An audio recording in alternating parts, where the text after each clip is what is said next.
Boa tarde. Eu vou apresentar hoje a revisão sobre ICPA, que é a ressuscitação cardiopulmonar utilizando suporte extracorpóreo. Apesar de ser um tema que ainda não faz parte do nosso dia a dia, achei que é um tema importante de ser discutido por nós, porque é um tema que faz parte da medicina intensiva. Na maior parte dos países, quem canula em CPR é o intensivista, e quem cuida desse paciente depois também é o intensivista. Então, apesar de ainda não fazer parte do nosso dia a dia, ainda não ter tanto contato na prática, acho que é um tema importante ser discutido aí e fazer parte da residência. Então, para começar, o que é CPR? De forma simplificada, a ECMO-VA canulada de forma rápida durante a PCR. Lembrando que a ECMO-VA é uma forma de suporte extracorpóreo que drena o sangue através de uma veia. Esse sangue é bombeado por uma bomba centrífuga, passa pelo oxigenador e é devolvido em uma artéria.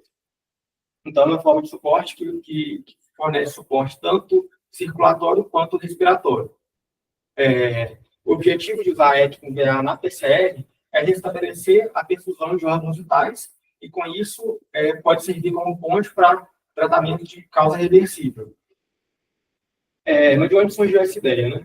Esse artigo aqui é um dos primeiros relatos de uma série de casos sobre ICPR, que foi publicado em 66 no JAMA. Foi publicado são relatos de casos de um hospital lá de Cleveland. Aqui eles relataram 8 casos. Desses 8 casos, 7 pacientes faleceram e uma paciente sobreviveu. Acho que é o primeiro relato de caso de um paciente que sobreviveu com ICPR. Era uma paciente de 45 anos, estava sendo submetida a uma cirurgia cardíaca. No meio da cirurgia, teve uma complicação anestésica, evoluiu com hipóxia, PCR. Ela recebeu 35 minutos de RCP convencional, não teve retorno de circulação, então eles fizeram uma canulação fêmuro-femoral. Ela recebeu 45 minutos de ECMO-VA, que é um tempo curto comparado com o ICPR atualmente, o paciente geralmente fica por dias recebendo suporte. Depois disso, desligaram a ECMO e ela recuperou completamente, sem ter nenhuma sequela. De lá para cá, as coisas mudaram muito. Mas para falar de CPR, é importante falar de como acontece a lesão cerebral na PCR. Quando acontece a interrupção do fluxo sanguíneo, o cérebro entra num estado de no flow. Acontece a interrupção da oferta de oxigênio e começa a acontecer a isquemia cerebral. A RCP convencional, com compressão torácica, só é capaz de fornecer cerca de 25% do fluxo sanguíneo cerebral normal. Então, é um estado de low flow. No estado de low flow, ainda acontece lesão primária por isquemia.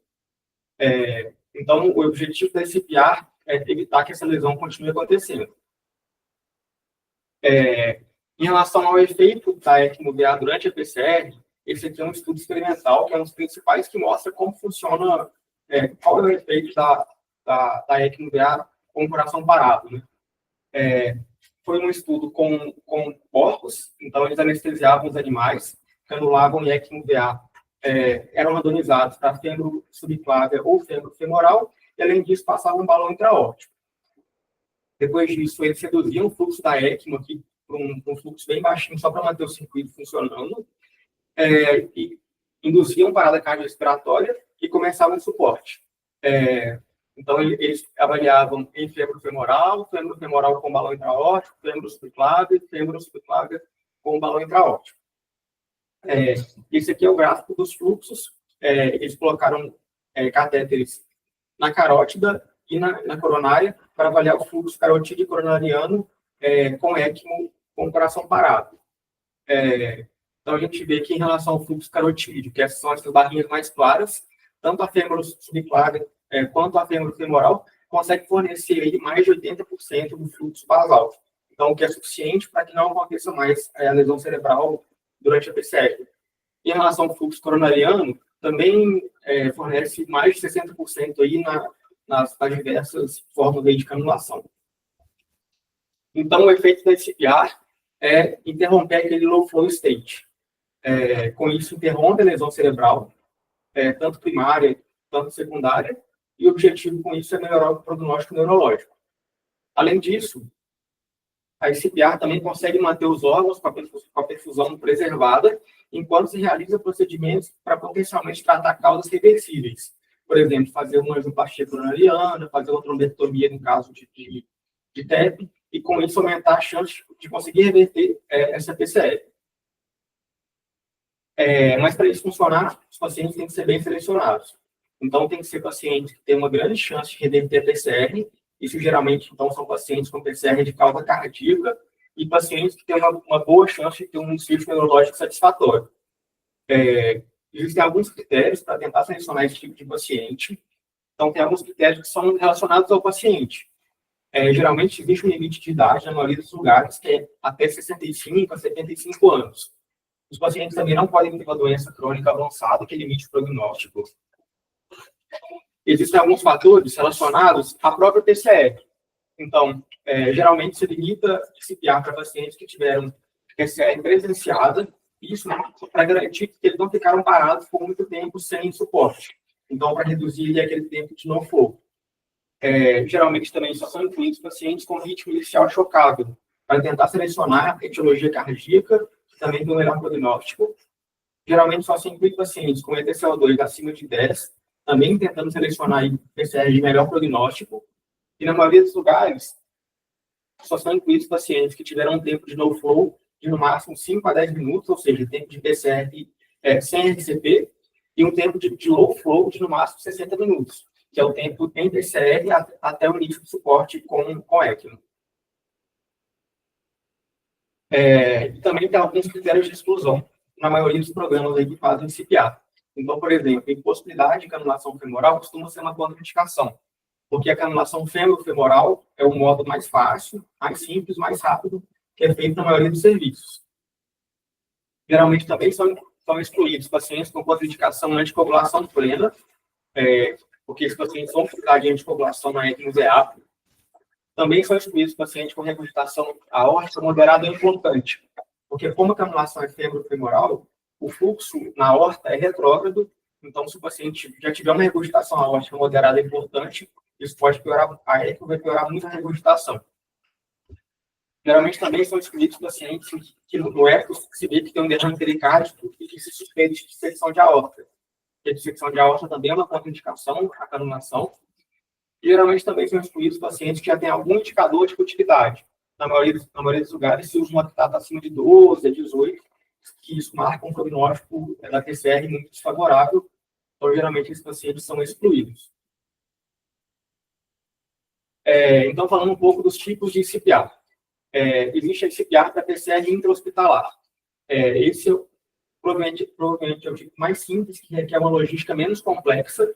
Então, ele é realizado em vários hospitais aí, em todo o mundo, e tem até vários relatos assim, de CPR em PCR intra-hospitalar, até aqui, no nosso contexto aqui de São Paulo, porque é uma logística mais simples. O hospital tem que ser capaz de fazer a ECMO, mas não precisa coordenar com atendimento pré-hospitalar. Tem algumas vantagens da PCR, quase sempre é presenciada, a gente geralmente sabe a causa, então a gente consegue avaliar melhor se esse paciente vai experienciar esse CPR, e, consequentemente, vai ter um melhor prognóstico. Esse paciente tem tempo de low flow bem mais curto, porque ele já parou dentro do hospital. Porém, não tem nenhum RCT publicado sobre CPR na PCR intra-hospitalar. Já a PCR extra-hospitalar precisa de uma logística bem mais complexa. Então, tem que ter uma boa coordenação entre o APH e o hospital capaz de realizar a ECMO. Tem desvantagens que a PCR nem sempre é presenciada, então os pacientes geralmente já chegam no hospital com um tempo prolongado de PCR, e a causa no pré-hospitalar geralmente não é conhecida. O paciente geralmente parou em casa ou na rua, então geralmente não se sabe o motivo da parada, então é mais difícil avaliar se esse paciente vai se beneficiar da CPR. Então, para tentar selecionar esses pacientes, tem que ter critérios de inclusão bem objetivos, para tentar selecionar pacientes com bom prognóstico de forma rápida.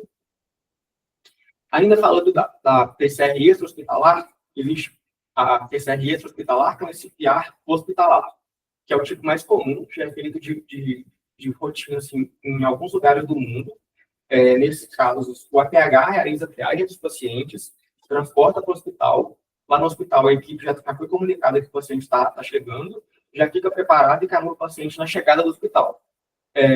Nesse caso, o hospital tem que estar preparado, mas o APH não precisa ter muitos ajustes. Assim. O que o APH precisa fazer é triar os pacientes, comunicar ao hospital e fazer o transporte. Existe outro tipo, que é o CPR pré-hospitalar. Esse tipo já é feito em pouquíssimos lugares, e nesse local, nesse tipo de CPR, o APH tem que fazer a triagem e canular o paciente no pré-hospitalar. Então, precisa de um APH bem especializado, treinado, que tenha médicos e enfermeiros treinados em ECMO, além de ter ambulância especializada e adaptada para transportar o aparelhagem de ECMO e também para transportar pacientes em ECMO. O maior exemplo de CPR pré-hospitalar é o SAMU de Paris, que eles fazem isso já há muitos anos, e várias vezes sai na mídia aí de canular em ECMO no metrô ou até no Museu do Louvre. Outro serviço que já instalou um programa de CPR pré-hospitalar é da Universidade de Minnesota, que eles criaram esse ECMO Truck, que eles canulam dentro do caminhão e tem até radioscopia ali para guiar a canulação.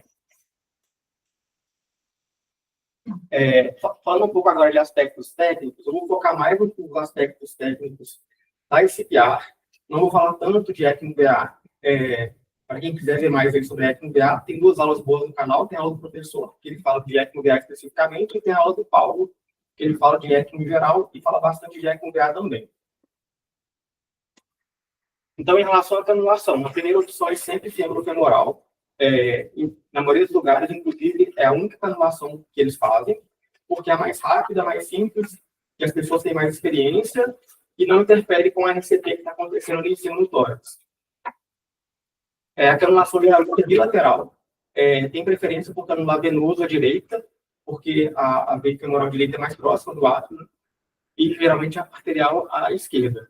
Também é possível canular unilateral, mas tem um risco de uma síndrome da síndrome de perfluxo do membro. E na canulação, geralmente é percutânea, guiada por ultrassom, para ser uma canulação mais rápida e com menor risco de complicações, e se recomenda aí que confirme a posição do fio guia e das cânulas com ultrassom, radioscopia ou extraesofágico. A cânula venosa, que é a cânula de drenagem, ela é mais calibrosa, tem entre 19 e 25 frentes, e o objetivo é que a extremidade fique na junção entre a veia cava superior e o átrio direito para facilitar a drenagem. A cânula arterial de retorno é menos calibrosa, geralmente entre 15 e 19 frentes, e a extremidade dela vai ficar ali na helica externa ou na aorta distal. Na ECMO-VA tem necessidade de se usar a cânula para perfusão distal do membro. No caso da canulação femoral, essa cânula vai ficar introduzida na artéria femoral superficial. No caso de CPR, essa cânula não precisa ser colocada no primeiro momento. Então, o paciente pode ser canulado, pode receber o atendimento inicial, hidrocateterismo, e posteriormente se colocar a cânula de perfusão. Em relação ao circuito, para esse CPR é bem importante que os circuitos já estejam previamente preparados, já fiquem pré-alinhados e prontos para a canulação. Isso reduz bastante o tempo, porque a gente sabe que o prime é uma coisa que pode demorar muito. E tem alguns estudos que mostram que o circuito pode ficar pré-alinhado e mantendo esterilidade por períodos de até 4 semanas. Então, a maioria dos serviços que fazem CPR já deixam ali o circuito montado e geralmente deixam coberto com plástico, já pronto ali para canulação. Isso aqui é um outro exemplo de um carrinho de CPR. Isso aqui é lá do Alfred, lá na Austrália. Acho que até o Paulo conheceu lá. E aqui tem tudo que precisa para uma canulação. Então, ele já deixa isso aqui pronto e fácil para ser transportado para o setor do hospital que eles precisarem canular. Aqui fora ficam as cânulas e ele, de cima para baixo, tem as gavetas com tudo na ordem. Então, material estéreo para canulação, material de paramentação, material de antisepsia, carga de ultrassom, agulha, fio guia, dilatadores, salina, heparina, planos de circuito. Já lá embaixo tem material para curativo e material para cânula de perfusão distal. Falando um pouco agora sobre a RCP, nos pacientes que vão receber CPR. O foco nas compressões de alta qualidade, preferencialmente com dispositivo mecânico. Essa preferência por dispositivo mecânico para evitar a fadiga da equipe durante a PCR prolongada. Geralmente, esses pacientes ficam recebendo RCP por cerca de 1 hora, então é uma coisa que pode cansar muito a equipe. Além disso, permite que os pacientes sejam transportados no pré-hospitalar em PCR, recebendo RCP de alta qualidade. A gente sabe que é difícil fazer compressão na ambulância, então fazendo RCP com dispositivo mecânico, isso fica garantido. E, além disso, libera os profissionais para a canulação. Então, os profissionais não precisam ficar comprimindo e podem ajudar na canulação. A RCP, de forma geral, segue o ACLS, mas, geralmente, na maioria dos serviços, a exceção é que, quando se inicia a canulação, não são feitas mais desfibrilações. Isso porque se considera que, se a PCR refratária já não respondeu a vários choques, a chance de reverter agora com o choque é muito baixa, e, além disso, tem o risco de ter algum acidente com a equipe. Geralmente, também são suspensas novas doses de adrenalina, porque quando se canula e começa a ECMO, se o paciente recebeu adrenalina há pouco tempo, geralmente faz uma hipertensão bem importante. Então, geralmente, nesse momento, também se evita novas doses de adrenalina. Então, em relação ao início do suporte propriamente dito, geralmente se inicia com um sweeper de 3 a 4 e vai aumentando o fluxo progressivamente até 3 a 4 litros por minuto. A temperatura próxima ali a 36 graus, e quando se atinge esse fluxo de 3 a 4 litros por minuto, aí se interrompem as compressões torácicas. Nesse momento, pode ser necessário iniciar a compressão para manter a PAM de 65, e agora, nesse momento em que o coração voltou a ser perfundido, que as coisas estão mais organizadas, podem ser feitas novas tentativas de desfibrilação, para tentar voltar ao ritmo sinusal. Depois da canulação, é feita a passagem de acesso central, PAI radial direito, coleta de gasometria radial direita. Eu vou comentar aqui depois porque é radial direita, mas é basicamente para evitar uma síndrome de Arlequim. E, posteriormente, se planeja aí o catéter de perfusão distal, mas que isso pode ser planejado para até 4, 6 horas depois da canulação. Em relação à propedêutica pós-canulação, isso varia muito de serviço para serviço, assim, os protocolos são variáveis, mas, de forma geral, se faz ECG e hipóx para todos os pacientes, para tentar identificar a causa da PCR. Também, em todos os serviços, todos os protocolos envolvem CAT, após a canulação, para tentar identificar a principal causa, né, que é IAM, e tratar. Se a causa for identificada no CAT, geralmente os serviços fazem tomo de crânio para avaliar a isquemia ou sangramento intracraniano, uma tomo de tórax sem contraste para avaliar principalmente lesão pela RCP prolongada, então fratura de costela, pneumotórax, hemotórax. Geralmente também faz um angiotomo de abdômen pelve para avaliar lesão de órgão intraabdominal pela PCR prolongada. Eventualmente, pode precisar de embolização, porque esse tipo de lesão é bem comum, assim, quando o paciente fica tanto tempo recebendo RCP. Se a causa não foi identificada, além desses exames, geralmente também se faz um angiotomo de tórax para tentar identificar a ITEC como causa da parada. Bom, mas será que tem evidências? Será que realmente isso tudo tem algum sentido? Traz algum benefício? Né? Existem 3 RCPs aí sobre PCR hospitalar, vou falar um pouco sobre eles. Sobre PCR intra-hospitalar, o que se tem de evidência são alguns estudos observacionais e algumas séries de casos. Então, o primeiro RCP sobre ICPR e PCR extra-hospitalar foi o ARREST, que foi publicado no Lancet em 2020. Ele foi um estudo unicêntrico, foi conduzido lá na Universidade de Minnesota. Os critérios de inclusão eram pacientes entre 18 e 75 anos, ritmo inicial de TV ou FV, que não tiveram retorno à circulação espontânea após 3 choques, e que tinham a morfologia corporal que acomodasse o dispositivo Lucas. Além disso, o tempo estimado até transferência para o hospital tinha que ser menor que 30 minutos. Eram excluídos pacientes com ordem de não ressuscitação, pacientes vítimas de trauma, afogamento, queimadura ou overdose, pacientes com câncer terminal, sangramento ativo, ou que tinham alguma contraindicação absoluta para fazer um CAT de urgência. O grupo de intervenção, ele chegava no hospital e ia direto para a sala de hemodinâmica, Se ainda tivesse em PCR, era canulada a ECMO-VA, e todos os pacientes faziam CAT com ou sem angioplastia. Ou seja, os que foram canulados em ECMO-VA ou os que voltaram na PCR antes de serem canulados. O grupo controle não ia para a sala de hemodinâmica, ele ficava recebendo ressuscitação convencional na sala de emergência, e depois que eu tinha um retorno à circulação espontânea, eles também iam para o CAT com ou sem angioplastia.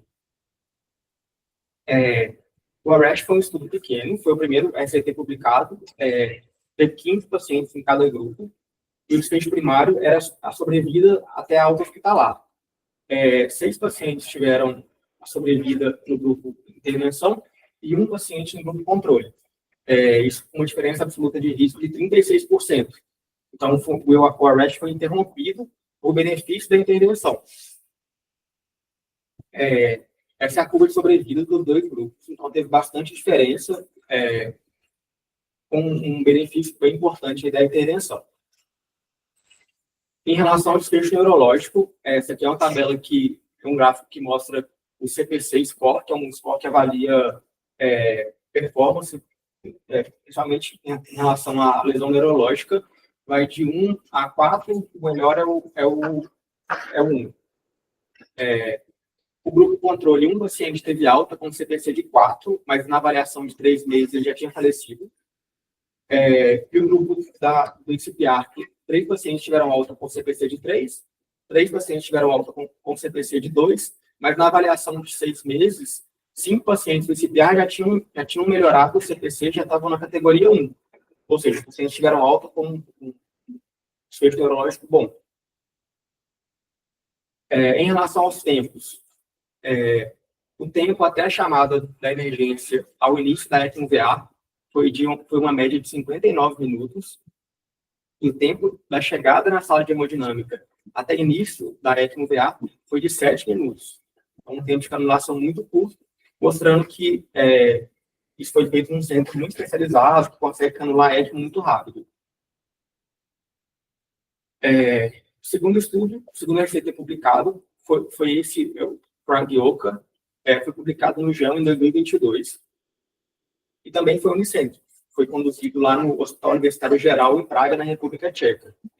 Os critérios de inclusão eram mais pragmáticos, assim, era a idade entre 18 e 75 anos, PCR testemunhada de provável etiologia cardíaca independente do ritmo, e tinham que ter recebido já no mínimo 5 minutos de RCT para entrar no estudo.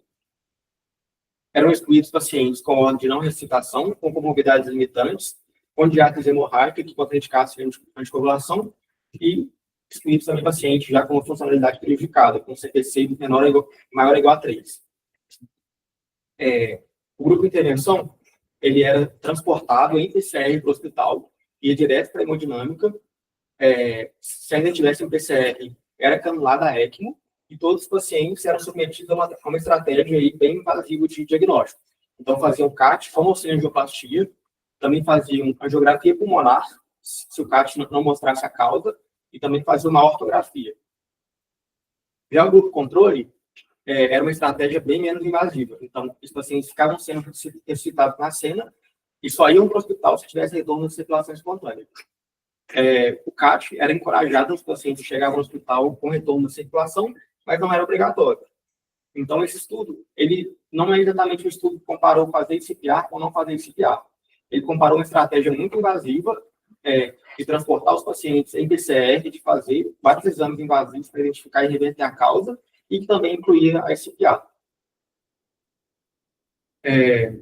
O desfecho primário do estudo foi a sobrevida com um desfecho neurológico favorável, em 180 dias. Não teve diferença entre os grupos.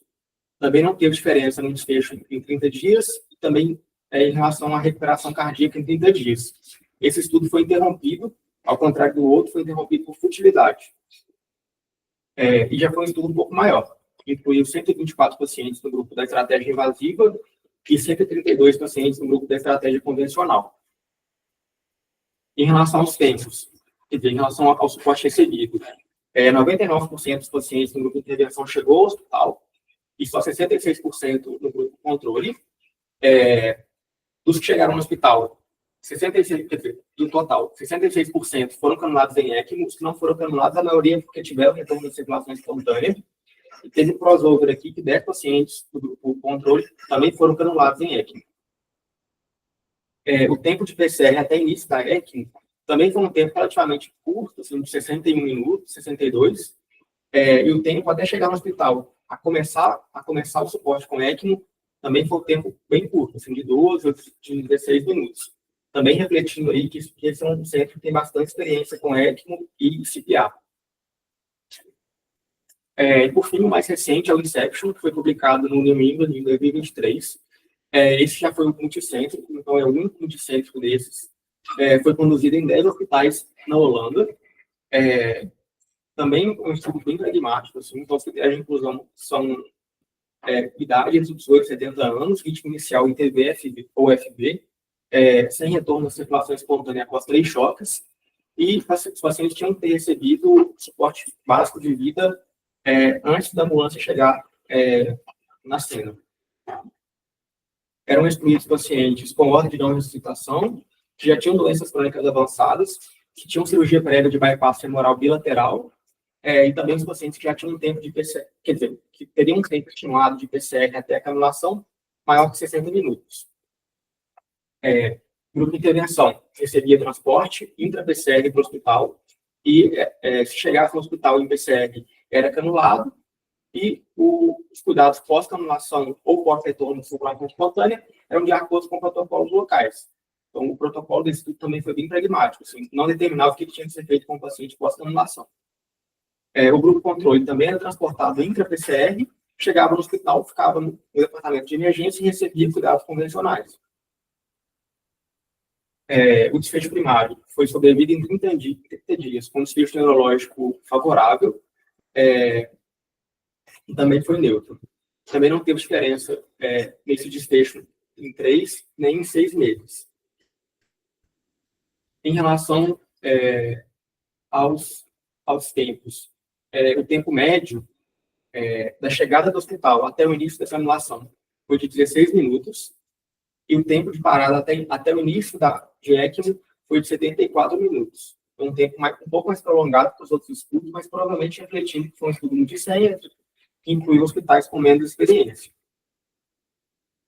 Então, a gente tem 3 estudos divergentes, né, para tentar juntar aí o que a gente tem de informação, que foi publicada em 2024, essa meta-análise bayesiana no Critical Care, considerando os dados dos 3 estudos, com todos os ritmos de parada, tem uma tendência de benefício da ICPR. Aqui eles avaliaram sobrevida com desfecho neurológico satisfatório.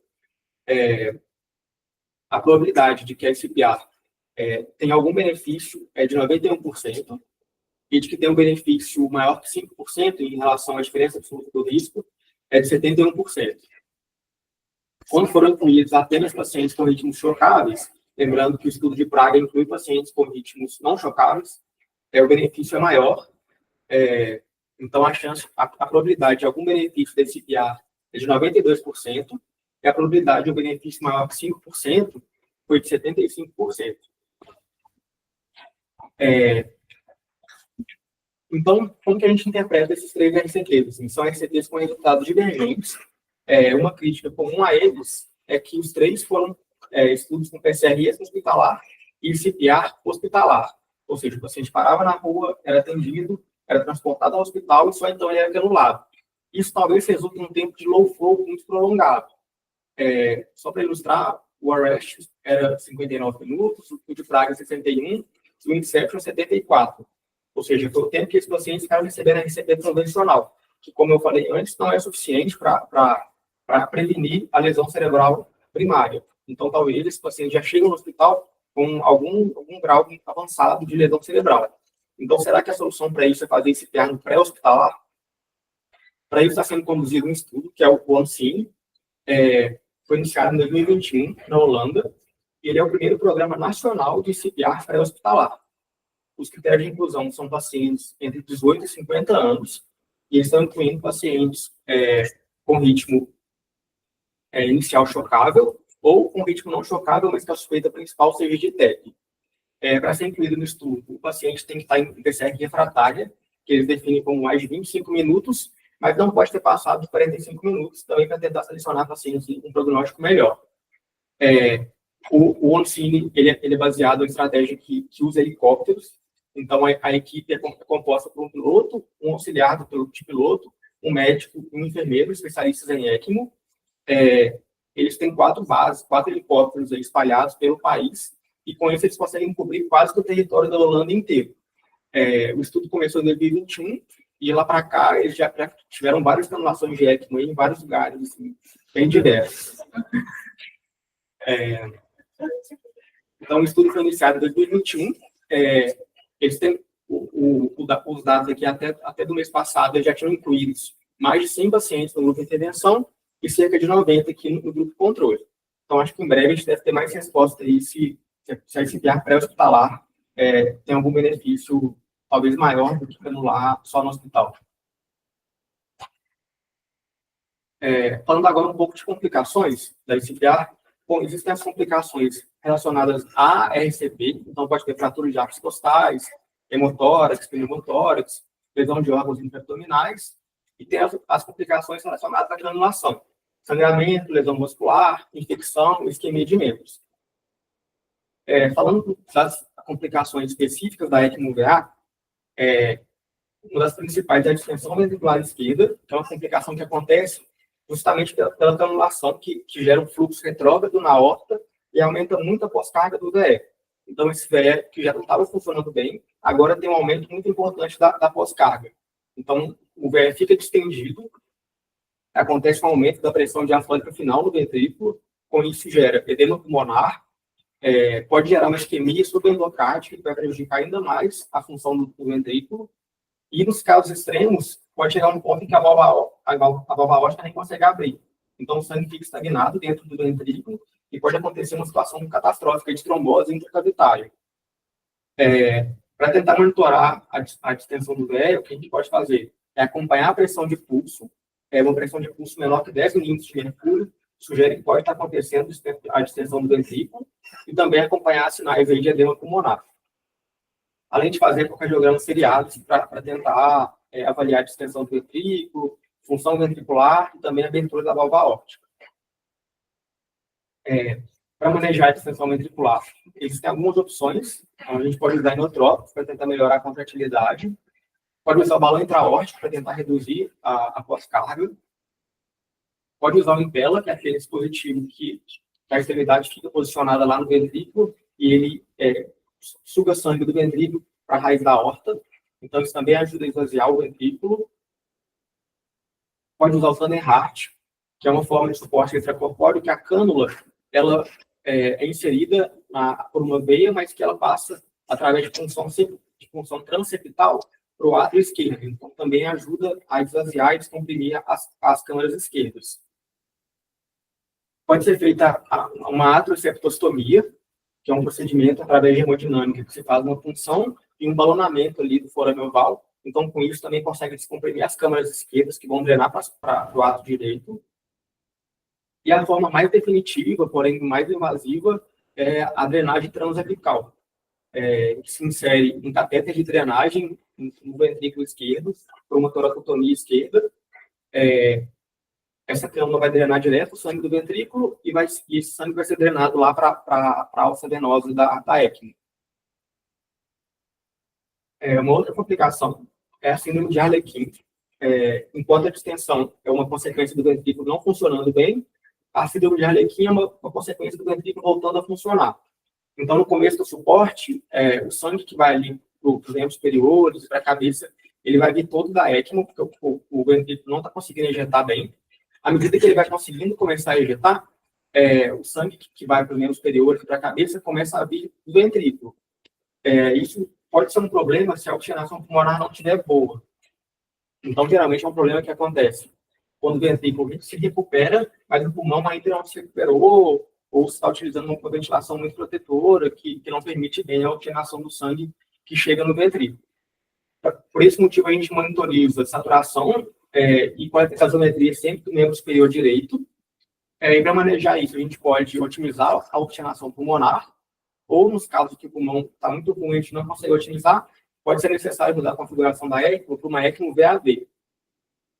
Na ECMO VAV, a gente adiciona mais uma cânula de retorno, só que em vez de ser arterial, vai ser venosa. Geralmente vai na veia jugular, e com isso a gente consegue fazer com que o sangue que vai chegar no vesículo esquerdo também seja bem oxigenado. Por fim, falando um pouco de aspectos éticos. Acho que uma das questões principais em relação a esse PIAR é que muitos pacientes, nos estudos aí variam entre 30% e 50%, mas sobrevivem com dano neurológico muito grave. A gente sabe que é muito difícil prognosticar pacientes neurologicamente no pós-PCR, e isso também pós esse PIAR, e a gente pode seguir numa situação em que o paciente está em ECMO VA como ponte para nada, assim, que a gente sabe que o prognóstico neurológico é ruim, a gente sabe que prognosticar é difícil, então muitas vezes a gente não tem como afirmar com muita certeza ou como falar para a família que não existe chance de recuperação, e muitas vezes é difícil falar em retirada de suporte. Para isso, talvez ajude a estabelecer critérios objetivos. Esses aqui são os critérios do ONSIM para retirar suporte em pacientes que permanecem comatosos após 24 horas da PCR.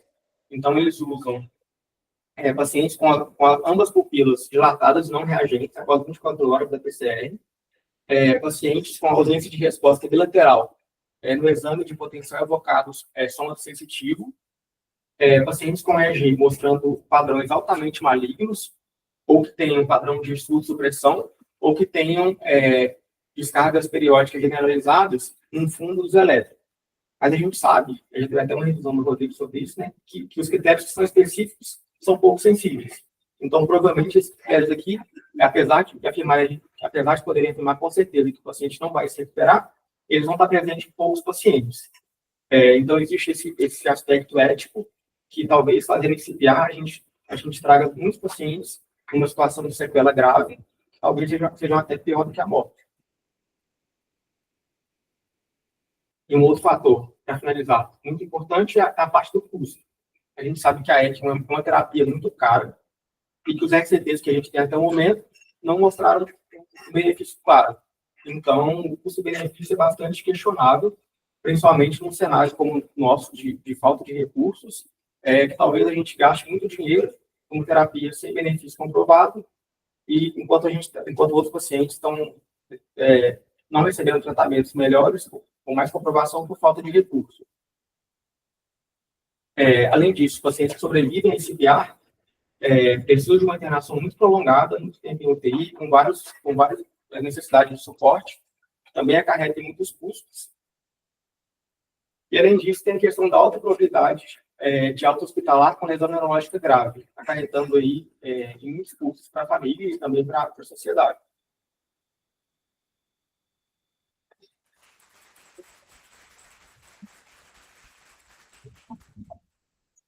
Acho que é o Demar que está agora para a gente, né? Tem uma experiência pequena aqui, teve alguns casos aí que foi com a gente mesmo na UTI, que acabou. Se não foi CPR, foi quase. Era pacientes com altíssimos graus ativos e tal. Alguns casos até com um bom resultado. Bom, o que vocês têm de dúvida a respeito? Uma coisa para o Thiago. Tiago, vocês falaram alguma coisa em relação ao treinamento para entrar nesse protocolo de trabalho? Tipo, se a gente passar para um treinamento específico? Geralmente, como são poucos centros, geralmente são centros que têm uma experiência muito grande, assim, com ECMO-VA. Então, não vi nada de treinamento específico, mas acho que provavelmente, para se ampliar, vai ser necessário um treinamento bem intensivo. Assim. Eu não vi muita coisa específica. Já que você chegou a ver alguma coisa dos trabalhos de Intus, tá? Tem alguns observacionais. Sim, O que você encontrou? Acho que quase todos mostram benefícios muito grandes. O que é benefício muito grande? O que você encontrou? Porque tem um que é clássico, que é o do Lancet, que é um propensity score. Dos coreanos, você chegou a ver esse? Sim. Assim, eu não achei que ia ficar muito estudo aqui. Mas qual que é a mensagem? O que eles encontraram? Que eu me lembre, teve aumento de sobrevida com desfecho imunológico bom. Não lembro mais muito detalhe. É que assim, a gente fica falando muito de trial. A gente não vai ter um mega trial para mostrar benefícios triais. Vai ser muito difícil isso. Então, aqui, esse é um cenário que talvez o estudo observacional, se ele mostrar uma diferença de sobrevida com bons resultados muito grande em relação ao benchmark, tem alguns trabalhos, se você usa isso para liberar uma nova técnica. Né? Então, por exemplo, câncer, você sabe que a sobrevida do determinado câncer é 3 meses quando tem XXX características. Aí você faz o tratamento. Você trata todos os pacientes, a sobrevida via 5 anos, e algo que é bem definido, você não precisa de um ensaio randomizado, entendeu? Para você dizer que o medicamento funciona. Você pode pensar dessa forma. Mas, sim, cara, esse estudo dos sul-coreanos, a mortalidade de PCR intra-hospitalar totalmente é quanto? Não um estudo, mas com uma regra geral. PCR intra-hospitalar. Na média. Mortalidade não, sobrevida.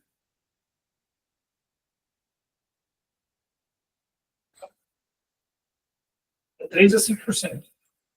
Então, esse estudo que eu me lembro, a sobrevida deles foi de 30% a 40%. Então, esse é um estudo observacional. Se a gente fosse botar lá do grade, vocês lembram do grade? O grade, quando você tem um efeito dose-resposta muito grande, além do que é plausível por qualquer variável de difusão, e assim, se alguém botou em CPR, o cara estava parado há pelo menos 10 minutos. Ou seja, se não botasse, ele morreria. Certeza, certo? Ou quase certeza. Então, se você consegue mostrar que numa população como essa, você muda a sobrevida de 5% para 30%, isso já é uma evidência de que o negócio funciona. Entendeu? A grande questão, a meu ver, não é se funciona ou não funciona. Até porque o estudo de praga fizeram, assim, o Comitê de Segurança fez uma baita de uma cagada e interrompeu o estudo. Porque esse estudo ele poderia ter dado uma resposta mais definitiva. Eles deveriam ter recomendado continuar e aumentar a amostra, em vez de interromper com futilidade. Eles seguiram lá o valor de P à risca, em vez de falar, pô, tem um sinal aqui que funciona. Segue, aumenta o tamanho da amostra, né, que vai fazer sentido. Eu até lembro quando a gente discutiu, foi no meio da pandemia. Eu acho que eles falaram que interromperam por futilidade, mas eu acho que eles interromperam por causa da pandemia, entendeu? Só que isso não está na carta do Comitê de Segurança. Eles fizeram upload até no trabalho do João, na carta. Mas aquele trabalho deveria ter continuado, né, assim, ou dobrado a amostra para ver se funcionava ou não. Porque eles continuam usando lá, tenho certeza. Eles têm até o curso online deles, que eles dão lá, o pessoal de paga, entendeu? De CPR. E aí o holandês, assim, eles não fizeram esse CPR, eles caducaram morto. 75 minutos. Então, ali a implementação foi inadequada, não é que esse CPR não funciona, entendeu? Aí a outra discussão é se a gente realmente quer fazer isso. Acho que essa é uma discussão. Eu, pessoalmente, acho que aqui no Brasil a gente tem muita coisa para melhorar. A gente é muito heterogêneo. Então, pode ser que um ou outro centro teria condições de fazer, mas são muito poucos, né? E aí a gente tem que pensar com muita cautela como seria a seleção dos pacientes para isso. Tá? E para fazer isso, a gente tem que estar muito avançado em bioética clínica. Né? A gente fazer retirada do suporte como necessário, e tal, porque senão você bota em CPR e aí você vai deixar um morto canular. Vai ter problema. Né? Então, acho que tem que ser uma equipe de emergência UTI muito amadurecida para conseguir fazer isso. Né? Amadurecida em todos os aspectos. Né? Tanto o técnico, da técnica, quanto a parte de bioética clínica mesmo, de pacientes como esse. Quando vem pessoal aí de Paris, alguns de vocês foram, acho que o Paulo foi, não foi? Você falou aí. Alguém foi na aula do pessoal lá de Paris, do SAMU? Fizeram ano passado aqui. Vou falar só o algoritmo dele, como é que é. Tem uma coisa que você não falou, da seleção, você volta lá rapidinho na seleção, que eu acho que isso é legal. O que vocês acham que qual que é o parâmetro do doente parado e está associado com o melhor prognóstico? Tirando o ritmo, tá? Paciente que tem receber, qual que é o parâmetro de melhor prognóstico? Sinal de vida. Esse é o parâmetro. O que é sinal de vida? Ele se mexer. Você está lá reanimando o cara, dá uma mexida, aí você para de animar e para de novo. Então, sinal de vida é uma coisa muito importante. Então, até ele bota aqui o critério deles lá. Você botou ali Tem que ser jovem, presenciado, low flow menos que 5 minutos, mais que 5 o cérebro já era, né? E low flow menor que 60. Só que o low flow menor que 60, aí você for canular com 55, vai ser com 75, 80. Aí você canulou morto também, né? E tem que terminar a canulação antes de 60. Ele bota assim, ó, primeiro, ele bota os critérios. Se tiver sinal de vida durante a PCR, no momento da decisão, né? Ou durante RCP em paciente com hipotermia. Ou a intoxicação, ou está anestesiado, aí canula direto. Você não passa por nenhuma outra decisão, entendeu? Então, um desses três tem o sinal de vida, hipotérmico ou intoxicação. Esses aí você canula. Se não for, aí você passa pelas outras etapas, que não pode ter comorbidade grave, ele só canula FVTV daí, tá? O TCO2 acima de 10 e tem que terminar a canulação em menos de 60 minutos. Se preencher esses 4 critérios, aí considera esse PIAC. Isso para fazer na rua, né? Aí, o SAMU de Paris que tem esse critério. Né? E a sobrevida deles é 40%. Então, pô, se é um cara que tomou 3 choques, foi lá 10 minutos, não voltou e acionou, esse doente ia morrer. Certo? Ou se eu sobreviver 3, 4, 5%.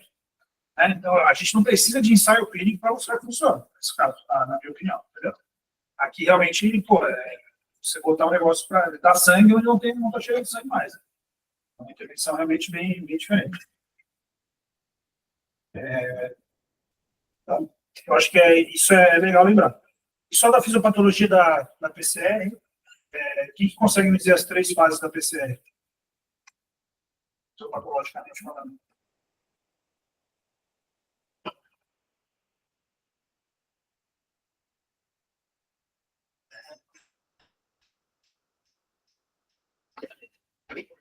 Gabriel, quais são as 3 fases da PCR? Fala uma.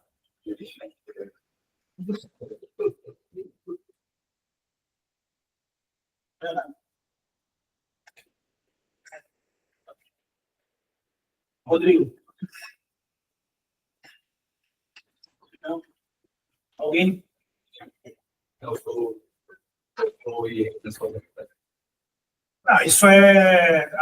isso são tempos que a gente precisa saber, o low flow e o low flow, tá?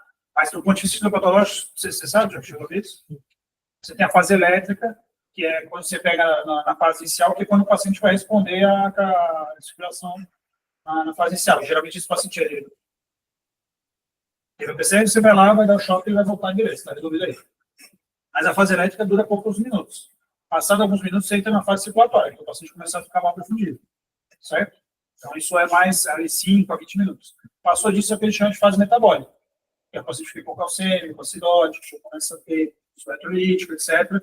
E aí, mesmo com choque, neutrópico, etc., você não consegue reverter, né?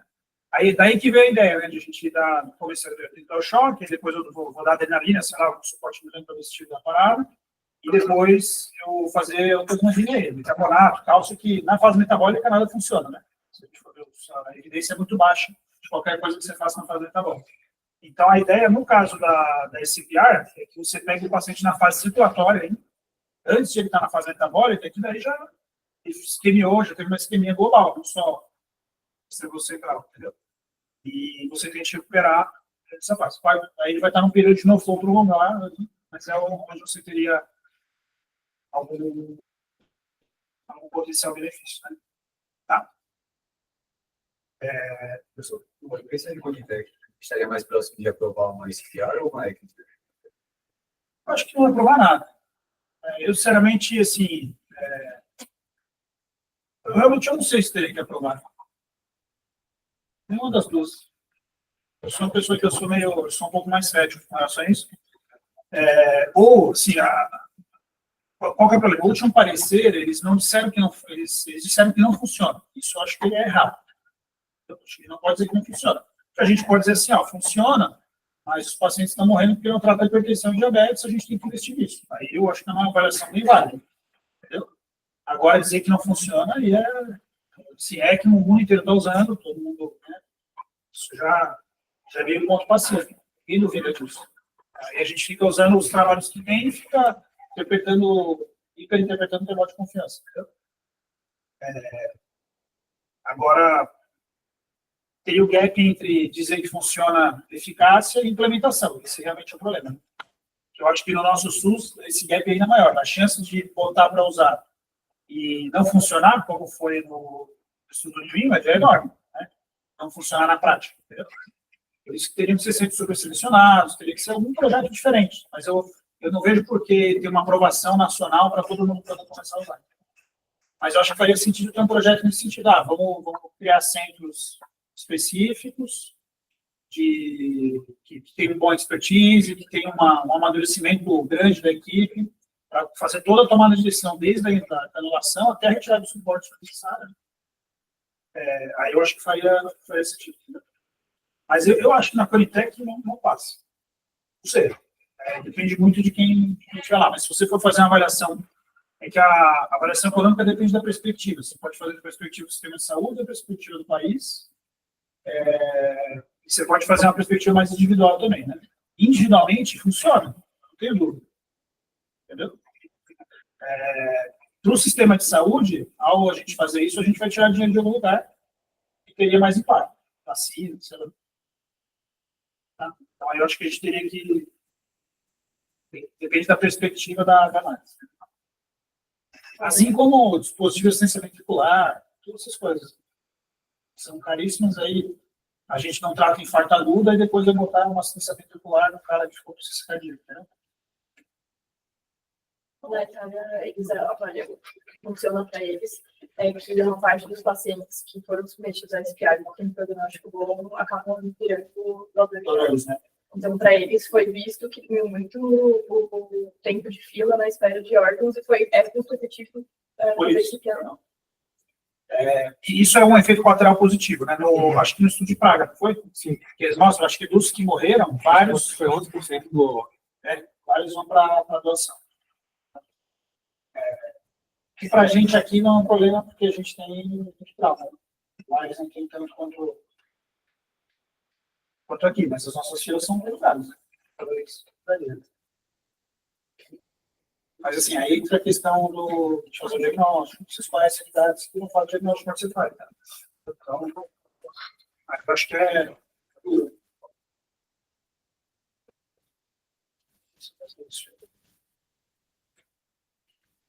em relação agora, aspecto técnico mesmo. Vocês entenderam o que o Thiago falou, assim, como é que tem que ser? Faz sentido para vocês? Você vê no femoral? Está reanimando em cima, a gente só tem embaixo para canular, né? Não vai canular jugular ali e tal. Então, a gente deixa para canular embaixo. Evita passar as duas na mesma perna, mas se precisar pode. Né? E quando você vai dar o fluxo na ECMO-VA, na VV que alguns de vocês acho que já viram, a gente dá fluxos mais altos, 4, 5 litros, porque você precisa dar um fluxo pelo menos 60% a 70% dentro do pedido do leite para oxigenar o sangue e para ele ter uma boa saturação. Na ECMO-VA, se você der 2,5, 3 litros, geralmente já é o suficiente para ele ficar bem.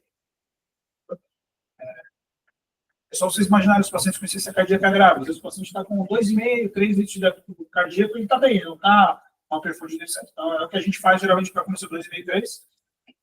Você jogar mais alto, aí o risco de você estender o ventrículo é muito maior. Né? Então, mas sim, se precisar, faz. Né? Mas geralmente o fluxo é um pouquinho mais baixo. Técnica. O próximo da parada, assim, né? Se você tiver uma PAI,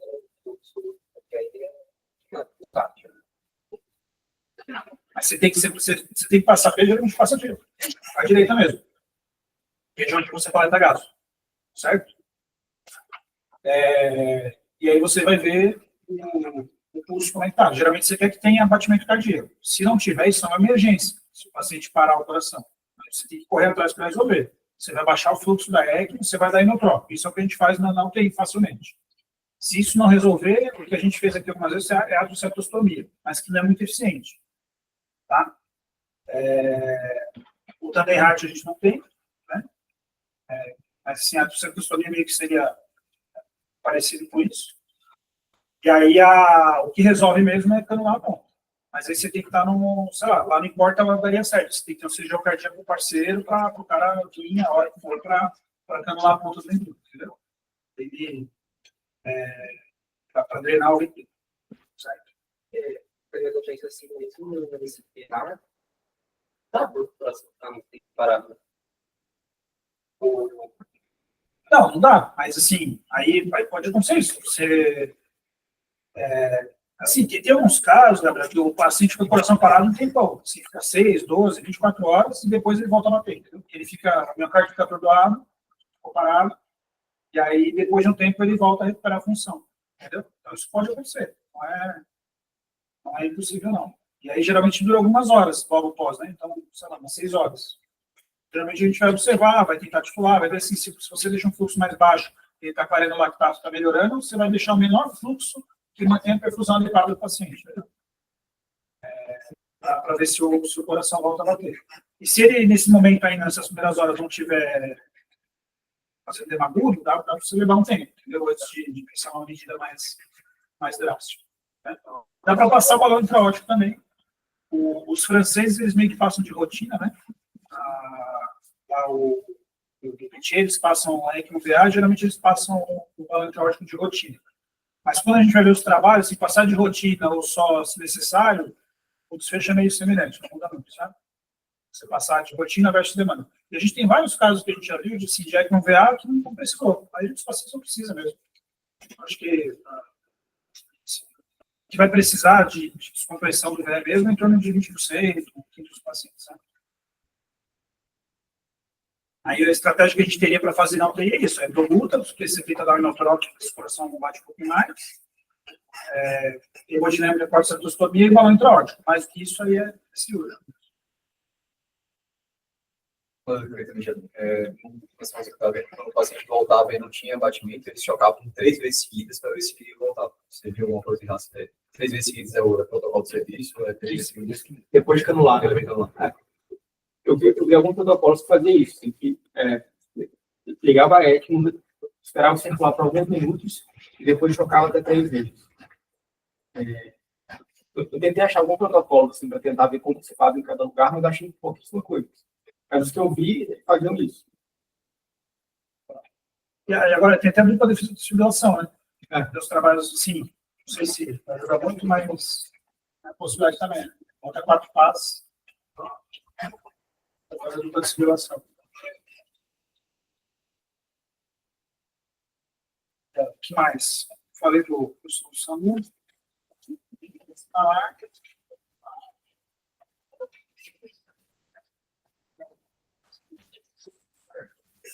Uma coisa mais, Thiago, você viu aí que você lembra? Então, esse negócio de ritmo ser chocado ali foi mais por conta dos trabalhos das ETs iniciais. Mas aquele trabalho da coach com o próprio Soil, o não chocado também teve benefício também de fazer esse pé. foi, mas era intrustar, né? Que intrustar você tem menos FVTV, entendeu? É que para destrustar em AS, putz, aí, só se for suspeita de TEP lá, que é o que eles botaram lá, só eles botaram, entendeu? Porque daí o prognóstico é muito ruim. Aí eu acho que faz sentido. Implementa primeiro onde você acha que vai dar certo, deu certo, e você começa a esticar a corda, entendeu? Agora, você começar por isso, aí você vai ter resultado ruim, né? Começa por quem você acha que talvez funcione, né? Eu sei que lá na França eles estão expandindo o país inteiro. Né? Estão fazendo várias bases com potencial de CPR para fazer isso. Mas tem dinheiro, né? E precisa de valor, também tem isso. Para eles isso realmente é uma coisa que o dinheiro que se gasta para canular ECMO, ele se paga quando assim, sei lá, 5 ECMOs, eu acho que se um de 5 doar, eu acho que ele paga as ECMOs, entendeu? Alguma coisa assim, eles têm lá o acho que é isso. Porque não, porque daí, sei lá, saga de ar, essas coisas, né? Situações de condicional, etc. Isso já... Não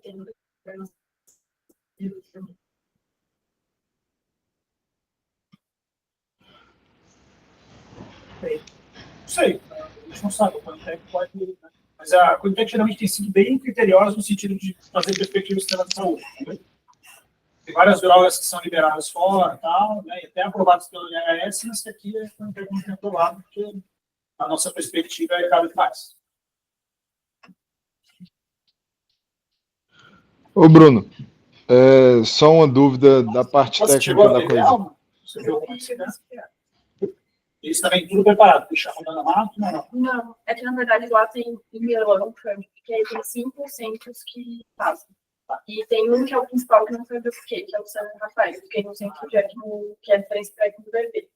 E daí, nesse caso em específico, estava mais próximo, então vai para o centro que é mais próximo. Só que lá tem 2 profissionistas plantões. Então, quando avisaram, todo mundo já desceu, e quando o paciente chegou, já estava tudo ficando lá. E a única diferença de lá é que no transporte o paciente tem que ter o Lucas disponível. Se for o Lucas, o massajador externo. Porque se for manual, eles não acabam.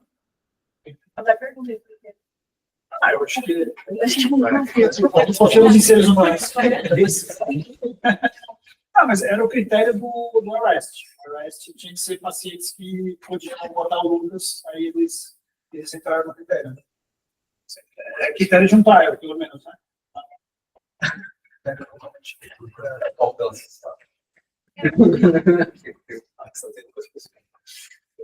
Bem. Tá bom, vamos ver assim, eu acho que a gente deveria fazer aqui. Vocês vão ver. Um dia vocês vão pegar um vídeo que vocês vão estar reanimando, o paciente vai estar com sinal de vida e ele vai morrer na mão de vocês, depois de uma hora de receber. Pô, não, se a gente tivesse esse é o doente, talvez a gente poderia anular, fazer situação, sei lá, depois resolve o que for, né? Muitos desses, o problema, por outro lado, é que eles são pacientes com insuficiência cardíaca crônica que estão em pseudo-AESP. Ou, se você... Porque no critério deles lá nem vê se é FVTB, né? O paciente com insuficiência cardíaca crônica, ele está com fluxo tão baixo que parece que ele está parado, você não sente pulso, mas você vai ver o coração está batendo, entendeu? Então, esse que é o problema desse critério. Mas eu já vi mais de uma vez isso acontecer com o PET maciço, por exemplo. Se a gente parou, aí você reanima, ele acorda durante a animação. Enfim, esse seria uma alternativa especialmente para esse cenário aí. Mas aí teria que ter mais indicação, senão você não faz esse tipo de serviço só para isso. Seria de outras possibilidades.